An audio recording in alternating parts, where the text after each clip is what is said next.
அனைவருக்கும் வணக்கம். சற்றுமுன் வெளியான முக்கிய அறிவின்படி ரேஷன் அட்டைதாரர்கள் அனைவரும் பயன்பெறும் வகையில் ரேஷன் கடைகளில் பொருட்கள் வழங்குவதில் புதிய மாற்றங்களும் மேலும் அவர்களுக்கு முக்கியமான மகிழ்ச்சி தரும் செய்திகள் வெளியாகியுள்ளன. இதை பத்தி விரிவாக நம்ம வீடியோல பார்க்கிறோம்.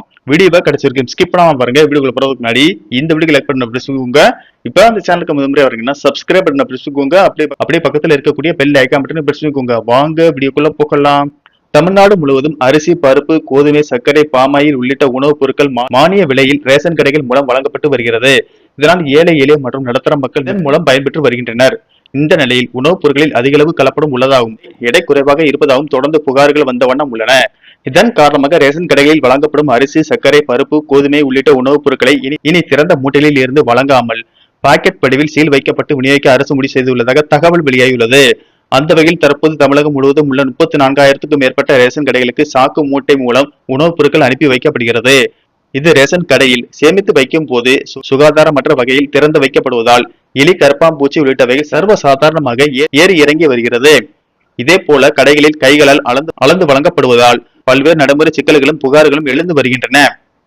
இந்த நிலையில் புதிதாக பொறுப்பேற்றுள்ள தாவேக அரசு கிடங்குகளிலேயே அதிநவீன இயந்திரங்கள் மூலம் துல்லியமாக எடை போடப்பட்டு முத்திரையிடப்பட்ட பாக்கெட்டுகளாக பொருட்களை தயாரிக்க தீவிர ஏற்பாடுகள் நடந்து வருகின்றன.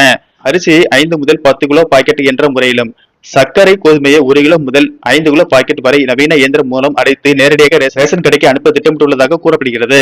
இதனால் திறந்த நிலையில் வைக்கப்படும் பொருட்கள் ஈரப்பதம், தூசி, பூச்சிகளால் பாதிக்கப்படுவதும், தரம் குறைந்த பொருட்கள் கலைக்கப்படுவதும் பாக்கெட் முறையினால் முற்றிலும் தடுக்கப்பட்டு சுகாதார முறையில் உயர்தர பொருட்கள் மக்களுக்கு சென்றடைய வாய்ப்பு உருவாகியுள்ளது. இது மட்டும் இல்லாமல் ரேஷன் கடைகளில் நீண்ட நேரம் காத்திருந்து பொருட்களை எடை போட்டு வாங்கும் நிலை மாற்றப்பட்டு உடனடியாக ரேஷன் பொருட்களை வாங்கும் நிலை உருவாகியுள்ளது. கடந்த திமுக ஆட்சியில் ஒரு சில மாவட்டங்களில் மட்டும் இந்த திட்டம் சோதனை அடிப்படையில் செயல்படுத்தப்பட்டது. இதனை தமிழகம் முழுவதும் விரிவுபடுத்தும் வகையில் விரைவில் ரேஷன் கடையில் அத்தியாவசிய பொருட்கள் பாக்கெட்டில் சீல் வைத்து விநியோகிக்கப்பட உள்ளது. இதனால் ரேஷன் பொருட்களில் எந்தவித முறைகேடுகளும் செய்யாத வகையில் இந்த திட்டம் செயல்படுத்தப்பட உள்ளது. ரேஷன் கடையில் மேற்கொள்ளப்படும் அதிரடி நடவடிக்கை பொதுமக்களுக்கு மகிழ்ச்சியை ஏற்படுத்தி உள்ளது.